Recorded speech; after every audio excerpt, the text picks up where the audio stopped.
Lights, camera, action. There's so many ways to love you. Maybe I can break you down.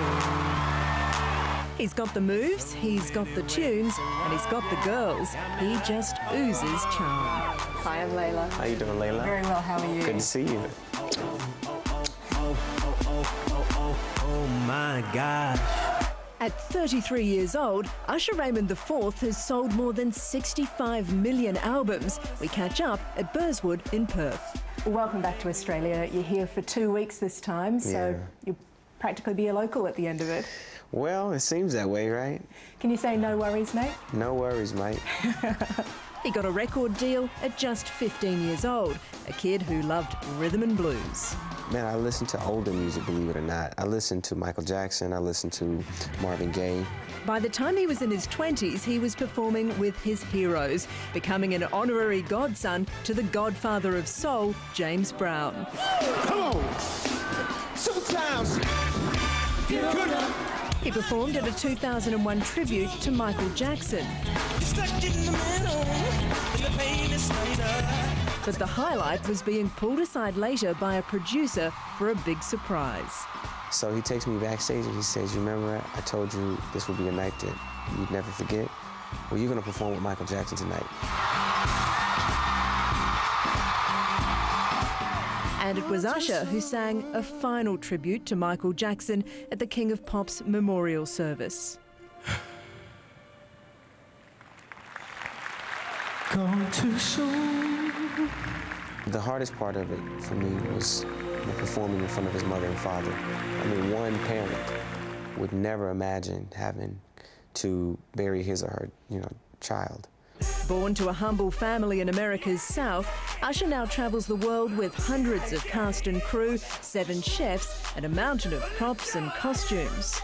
Jess is going to take you backstage behind the scenes of the OMG tour. You ready? I'm ready. And here's how you know you're a superstar. Yeah, it helps to release the toxins in my muscles. Everywhere you go, so does your hot tub. My kids love them. I like the idea of travelling with your own hot tub. Yeah, it's cool, right? Yeah. Usher's 12 Australian shows are sold out. His new singles from the album Raymond vs. Raymond, chart toppers.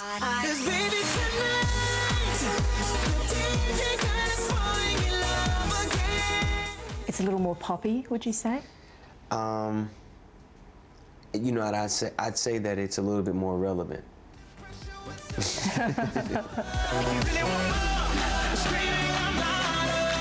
Can you describe for us, those of us who aren't superstars, what it's like to be out there on stage in a full stadium? What's one of the greatest moments of your life? What is the greatest thing that you enjoy? You mean moments personally in my life I've enjoyed? Your personal moment that you really enjoy. My wedding. Your wedding day? Yeah.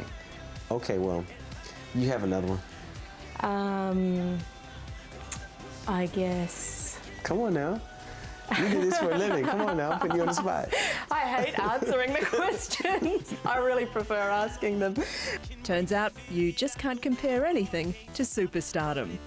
On the flip side, is there ever a time when you wish you could have a hall pass from being famous, a week off? I think that the hardest thing in terms of having to travel all around the world and not be there with my children, that's probably the hardest part. That comes with the territory, you have to travel. Add to that a loss of privacy. On the day we catch up, TMZ is reporting someone is shopping around a sex tape of Usher and his ex-wife. These reports today on TMZ about this tape, is that something that comes with the territory, or is that something that gets you really riled up? Next question. A sex tape scandal isn't what you'd expect from Usher. He's a smart businessman. He has his own record label. He discovered and signed Justin Bieber and produced the teen phenomenon's box office hit, Never Say Never. I feel very proud to see the beginning of his story and recognize that there's so much more in building the legacy of a career. He may travel with a hot tub, but he says he'll always remember his modest beginnings. I was always the guy way up there in row 846. That was my role. So do you play for row 846 now, knowing that they might be the person who saved up all their money to come? Absolutely, absolutely. He's a charmer, isn't he? I think Layla was charmed. Still to come on